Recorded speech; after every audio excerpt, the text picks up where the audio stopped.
முதல்வரை சந்திக்க செல்வதாக மார்க்சிஸ்ட் மாநில செயலர் பே சண்முகம் தெரிவித்திருக்கிறார். அவர் செய்தியாளர்கள் சந்திப்பில் பேசியதை தற்போது பார்க்கலாம்.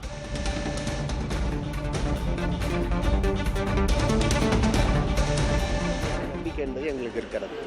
இப்போ 6 தொகுதிகள்ல உறுதியா இருக்குதா ஒரு தகவல்? வேணாம் போயிட்டு 5 தொகுதிகள் வழங்குற மாதிரி இருந்தா என்ன? இல்ல அது அப்ப ஏன் அப்படி நீ அப்படியே யூகத்துல இது பண்றீங்க? நேத்து கூட்டத்துல என்ன சார் இறுதி முடிவா இருக்குது? 6 தொகுதி தான். 6 தொகுதி ஏற்கனவே போட்டியிட்ட 6 என்கிற எண்ணிக்கையை குறைப்பதை மாநில குழு ஏற்கவில்லை. அதை நாங்கள் முதலமைச்சர்கிட்ட பேசி சுமூகமான முறையில் தீர்வு காணுவதற்கு முயற்சிப்போம். தமிழக வாழ்வுரிமை கட்சி வெளியிருக்காரு.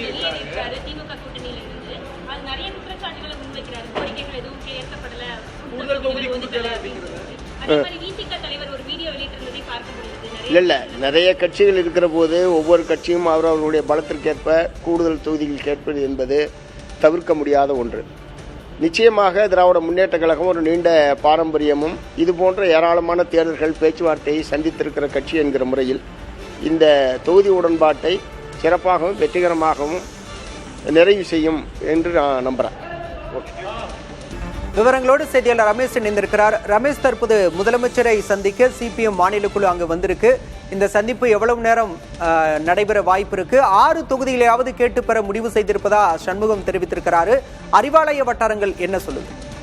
6 தொகுதிகளுக்கான ஒப்பந்தம் கையெழுத்தானதாக தான் நமக்கு உள்ளிருந்து வரக்கூடிய தகவல்கள் தெரிவிக்கின்றன.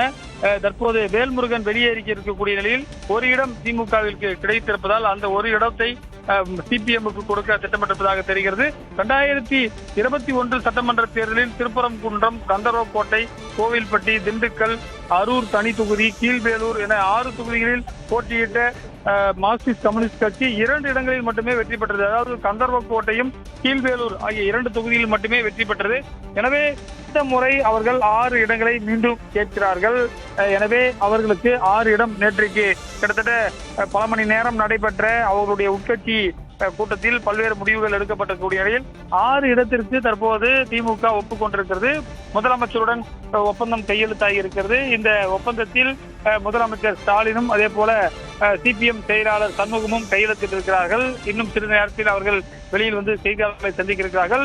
நம்ம ஏற்கனவே புதிய தலைமுறையில் சொல்லியிருந்தோம், அதிமுக 4, சிபிஐ 5, சிபிஎம் 6, அதே போல தேமுதிக 7, விசிக 8 என்று 4, 5, 6, 7, 8 என்ற ஒரு கணக்கை சொல்லியிருந்தோம். அந்த அடிப்படையில் தற்போது இந்த இடம் 6 என்பது கிட்டத்தட்ட உறுதியாக இருக்கிறது. இதை மத்தியஸ்தம் செய்த வைகோ உள்ளிட்ட தலைவர்களும் நேற்றைக்கு சிபிஎம் அலுவலகத்திற்கு சென்றார்கள் என்று உங்களுக்கு தெரியும்.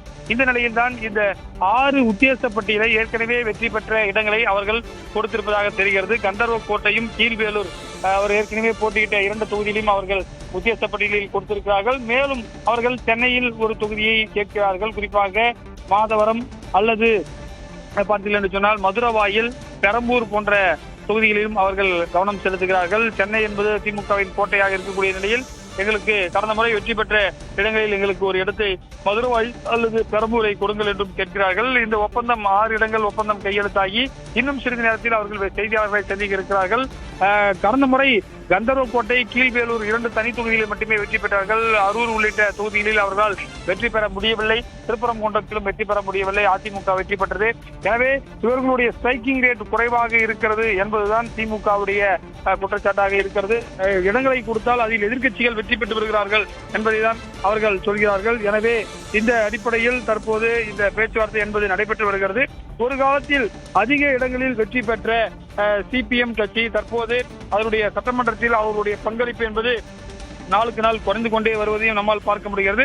நிச்சயமாக நீங்கள் கடந்த கால வரலாற்றை பார்க்கும் பொழுது அவர்களுடைய பாத்தீங்கன்னா 1989 15 இடங்களில் வெற்றி பெற்றிருக்கிறார்கள். 21 இடத்தில் போட்டியிட்ட சிபிஎம். அதே போல 2011 அதிமுக கூட்டணியில் 12 இடங்களில் போட்டியிட்டு 10 இடங்களில் வெற்றி பெற்றிருக்கிறார்கள். 2006 திமுக கூட்டணியில் 13 இடங்களில் பெற்று 9 இடங்களில் வெற்றி பெற்றிருக்கிறார்கள்.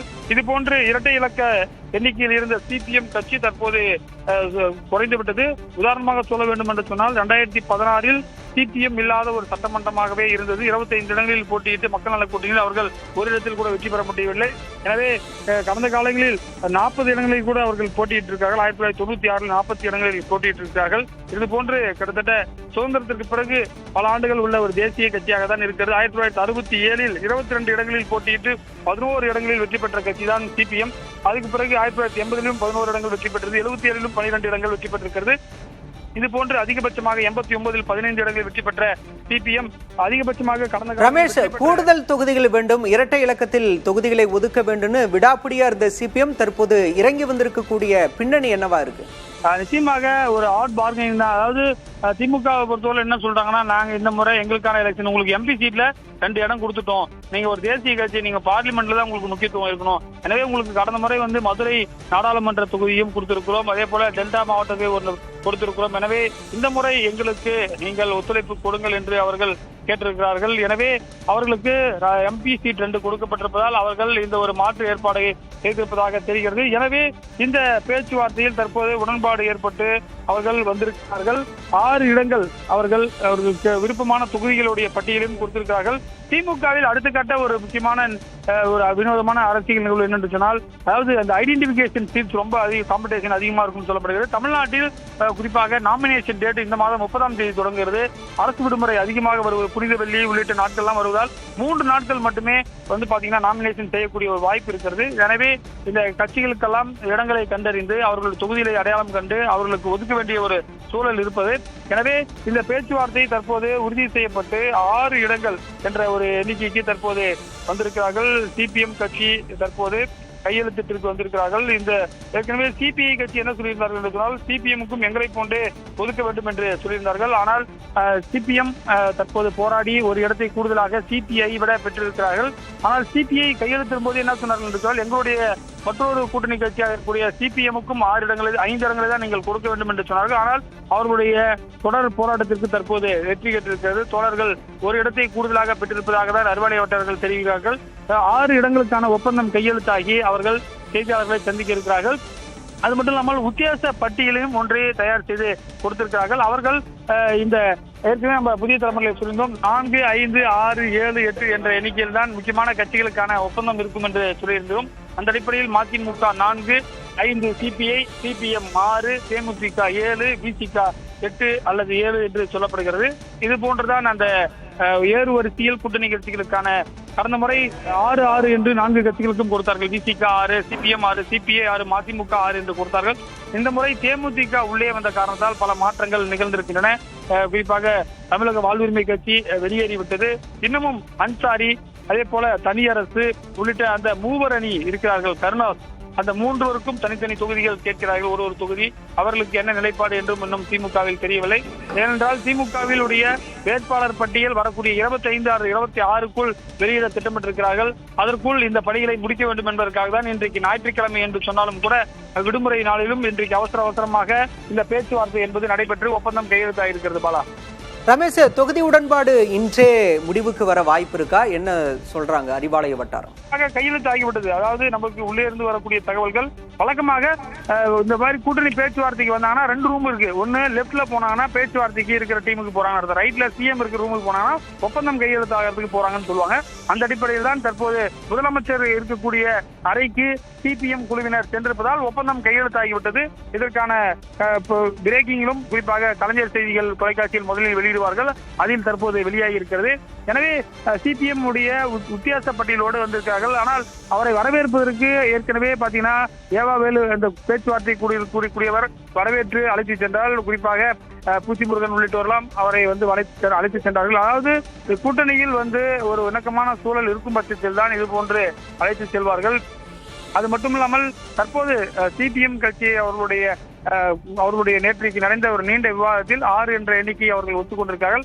ஆரம்பத்தில் 10 இடங்களை கேட்டிருந்த சிபிஎம் கட்சி தற்போது 6 இடங்கள் என்ற எண்ணிக்கைக்கு ஒத்துக்கொண்டிருக்கிறார்கள். அவர்கள் வலுவாக இருக்கக்கூடிய பகுதிகளிலும் அதே போல கேட்கக்கூடிய இடங்களை கொடுக்க வேண்டும் என்றும் அவர்களுடைய, நான் ஏற்கனவே சொன்னது போல திருப்பரங்குன்றம் ஏற்கனவே அவர்கள் கேட்ட தொகுதி, அதே போல அரூர் தனி தொகுதி, அதே போல கீழ்வேலூர், கந்தர்வக்கோட்டை உள்ளிட்ட தொகுதிகளில் அவர்கள் கேட்கிறார்கள். அதே போல இந்த முறை மதுரையில் எம்பி தொகுதியில் இருப்பதால் அங்கேயும் ஒரு தொகுதி கேட்பதாக இருப்பதாக தெரிகிறது.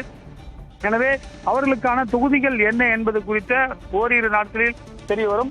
இன்றைக்கு சிபிஎம் முடிந்து விட்டதால் விடுதலை சிறுத்தைகளும் விரைவில் வருவார்கள் என்று எதிர்பார்க்கப்படுகிறது. தேமுதிகவும் அவர்களுடைய உத்தேச பட்டியலோடு ஒப்பந்தத்திற்கு வருவார். ஏனென்று சொன்னால் தேமுதிகவுக்கு ஒரு ராஜ்யசபா சுஜித்துக்கு கொடுக்கப்பட்டு அவர் வெற்றியும் பெற்றுவிட்டார். எனவே இறுதிக்கட்டத்தை திமுக கூட்டணி எட்டியிருக்கிறது. இன்றைக்கு வேல்முருகன் வெளியேறியதால் அவருக்கு கொடுக்க வேண்டிய ஒரு இடம் தற்போது சிபிஎம் கட்சிக்கு சென்றிருப்பதாக தான் அறிவாலய வட்டாரங்கள் தெரிவிக்கின்றன. ரமேஷ், நீங்க பேசுறப்ப குறிப்பிட்டீங்க வைகோ மத்தியஸ்தம்ல ஈடுபட்டதா சொன்னீங்க. வைகோ தலையிட்டு பேசியதால் தான் இந்த பேச்சுவார்த்தை இழுபறி என்பது முடிவுக்கு வந்திருக்கா? நிச்சயமாக வைகோ பாத்தீங்கன்னா 2016 10 ஆண்டுகளுக்கு முன்பு மக்கள் நல கூட்டணியோடு ஒருங்கிணைப்பாளராக இருந்தார். அவர்தான் இந்த சிபிஎம், சிபிஐ, போல விஜயகாந்த் உள்ளிட்ட கட்சிகளை கொண்டு வந்தார். எனவே அவருக்கு லெப்ட் பார்ட்டிஸோட டீல் பண்றதுல ஒரு நல்ல கை தேர்ந்தவர் என்று சொல்லப்படுகிறது. எனவே அவருடைய மத்தியஸ்தம் காரணமும் எடுபட்டிருக்கிறது. ஆனால் சிபிஎம்மும் ஒரு இடங்களை பெற்றிருக்கிறார்கள். தங்களுடைய மற்றொரு கம்யூனிஸ்ட் கட்சியான சிபிஐ காட்டிலும் ஒரு இடத்தை கூடுதலாக பெற்றிருக்கிறார்கள். அது மட்டும் இல்லாமல் அவர்களுடைய உத்தேச பட்டியலில் கோவில்பட்டி, திண்டுக்கல் உள்ளிட்ட தொகுதிகளும் இருப்பதாக தான் நமக்கு வெளியே இருக்கின்றன. நீங்கள் சொன்னது போல மதிமுகவும் தங்களுடைய நிலைப்பாட்டிலிருந்து இறங்கி வந்திருக்கிறார்கள். 6 இடங்களை பெற்ற மதிமுக தற்போது 4 இடங்கள் என்ற அளவுக்கு குறைந்து விட்டது. இதில் அவங்களுக்கு ஒரு பெனிஃபிட் என்னன்னா, ஒரு இடம் உதயசூரியன், மீதி 3 இடங்கள் குறிப்பாக அவருடைய தனி ஒரு இடம் மற்றும் அவருடைய சின்னத்திலும் 3 இடங்கள் உதயசூரியனுக்கு ஒத்திருக்கிறார்கள். ஒரு இடம் அவருடைய கட்சி அங்கீகாரத்திற்காக அவர்கள் கேட்டிருக்கார்கள். இது ஒரு வினோதமான ஒரு 2 விதமான சின்னங்களில் போட்டியிடக்கூடிய ஒரு சூழல் ஏற்பட்டது. மொத்தம் 6லிருந்து 4 குறைந்திருக்கிறது. சிபிஐக்கு 6லிருந்து 5 குறைந்திருக்கிறது. சிபிஎம் மட்டும் விடாப்பிடியாக 6 இடத்தை பெற்றுவிட்டார்கள். அதே போல விசிகாவும் ஒரு இடமாவது கூடுதலாக கிடைக்க வேண்டும் என்பதால் தான் அவர்களுக்கு கடைசியாக ஒப்பந்தம் கையெழுத்தாகிறது. நீங்கள் பார்க்கலாம், ஏன்னா கூட்டணியில 4 பேரும் சமமாக இருந்துவிட்டு விசிகாவை கூப்பிட்டு 7 சீட்டு கொடுத்துட்டா அவர்கள் கோச்சு கொடுப்பார்கள் என்றால், குறைவாக இருப்பவர்களை முதலில் அழைத்து கொடுத்திருக்கிறார்கள். குறைவாக இருக்கக்கூடியது முதலில் மதிமுக, அடுத்தது குறைவாக இருப்பது சிபிஐ, அடுத்தது குறைவாக இருக்கக்கூடியது சிபிஎம். தற்போது அடுத்ததாக வரக்கூடியவர் நம்மை ஊகிக்க முடியும். அடுத்ததாக விசிகாவும் தேமுதிகவும் வந்து விடுவார்கள். ஏனென்று சொன்னால் தேமுதிகவுக்கு ஆல்ரெடி இன்சூரன்ஸ் கொடுக்கப்பட்டிருக்கிறது. கமல் கட்சியும் இன்னமும் இருக்கின்றது. அவர்களும் விடாப்பிடியாக இருக்கிறார்கள். ஏற்கனவே அவர் ஒரு ராஜ்யசபாவையும் வாங்கிவிட்டு கமல் ஓராண்டுக்கு மேலாக ராஜ்யசபா உறுப்பினராக இருக்கிறார். எனவே அவர் 2 இடங்களை டார்ச் லைட்டில் நிற்பேன் என்று விடாப்பிடியாக நிற்கிறார். எனவே அவர்களுக்கான ஒப்பந்தமும் ஒரு சில தினங்களில் நடைபெறும் என்று தெரிகிறது. மற்றொரு புறம் இன்றைக்கு விழுப்புரம் நேர்காணல் நடைபெற்றது. விழுப்புரம் மாவட்டத்தில் முக்கியமான ஒரு நிகழ்வு. 1989 இருந்து எம்எல்ஏவாக இருந்த பொன்முடி அவர் நேர்காணலில் பங்கேற்கவில்லை. அவர் தனது மகனுக்கு திருக்கோயிலூர் தொகுதியை கேட்கிறார். திருக்கோயிலூர் தொகுதியில் 3 பேர் மட்டுமே மனு செய்து அதில் 3 பேர் கௌதம சிகாமணி பங்கேற்றிருக்கிறார். எனவே கௌதம சிகாமணிக்கு திருக்கோயிலூர் தொகுதி உறுதியாக இருக்கிறது. நம்மால ரமேஷ், சிபிஎம் உடனான தொகுதி பங்கீடு இன்றே முடிவுக்கு வரும்னு சொல்லியிருக்கீங்க. கடந்த காலங்களில் சிபிஎம்மோட தேர்தல் வரலாற்று வெற்றிகளை குறித்து பதிவு செய்யுங்க. நிச்சயமாக சிபிஎம்ஐ பொறுத்தவரை நான் ஏற்கனவே சொன்னது போல ஒரு தேசிய கட்சியாக இருக்கிறார்கள். அதாவது 1967 இருந்தே அவர்கள் போட்டியிருக்கிறார்கள். அந்த பட்டியல் நம்மிடம் இருக்கிறது. 1967 22 இடங்களில் போட்டியிட்ட சிபிஎம் 11 இடங்களில் மட்டுமே வெற்றி பெற்றது. அதற்கு பிறகு 71 37 இடங்களில் போட்டியிட்டு 0 அவர்கள் எந்த இடத்திலுமே வெற்றி பெற முடியவில்லை. அதுக்கு பிறகு அதிகமாக சிபிஎம் எப்போது அதிக எம்எல்ஏக்களை அனுப்பினார்கள் என்று சொன்னால் 1989 21 இடங்களில் போட்டியிட்டு 15 இடங்களில் வெற்றி பெற்றிருக்கிறார்கள். அதே போல அது குறைவாக என்று பார்த்தால் 12 இடங்கள் இருக்கிறது. 1977 எம்ஜிஆர் முதலமைச்சராக இருந்த காலத்தில் 20 இடங்களில் போட்டியிட்டு 12 இடங்களில் வெற்றி பெற்றிருக்கிறார்கள். கடந்த ஆண்டுகளில் எப்போது அதிகமாக என்று சொன்னால் 2011 அதிமுக கூட்டணியில் 12 இடங்களில் போட்டியிட்டு 10 இடங்களில் வெற்றி பெற்றிருக்கிறார்கள். அதே போல 2006 குறிப்பாக திமுக கூட்டணியில் போட்டியிட்டு 13 இடங்களில் போட்டியிட்டு 9 இடங்களில் வெற்றி பெற்றிருக்கிறார்கள். 2001 8 இடங்களில் போட்டியிட்டு 6 இடங்கள்.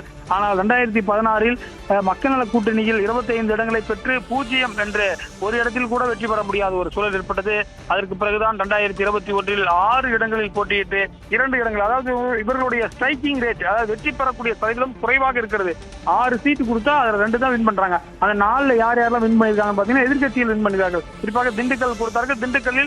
திண்டுக்கல் சீனிவாசன் வெற்றி பெற்று விட்டார். அதே போல திருப்பரங்குன்றத்தில் பாத்தீங்கன்னா சொன்னால் அங்க இருக்கக்கூடிய அதிமுக அவர் வெற்றி பெற்றிருக்கிறார். எனவே இது போன்று இவர்களுக்கு கொடுக்கக்கூடிய இடங்கள் எதிர்கட்சிகள் அதிக அளவில் போட்டியிடுவதற்கு வாய்ப்பு இருப்பதாக தான் திமுக கராராக பேசி தற்போது நீங்கள் உங்களுக்கு கொடுக்கக்கூடிய ஸ்ட்ரைக்கிங் ரேட் குறைவாக இருக்கிறது, எனவே நீங்கள் ஒதுக்கிக் கொள்ளுங்கள், நாங்கள் அங்கு எங்கள் உதயசூரியனை நிற்றி நாங்கள் வெற்றி பெறுகிறோம் என்ற ஒரு யுக்தியை கடைபிடிக்கிறார்கள். அது எந்த அளவுக்கு வெற்றி பெறும் என்பதை நம்ம பார்க்க வேண்டும். நீங்கள் ஏற்கனவே சொன்னது போல திருப்பரங்குன்றத்தில் ராஜன் செல்லப்பா வெற்றி பெற்றார்.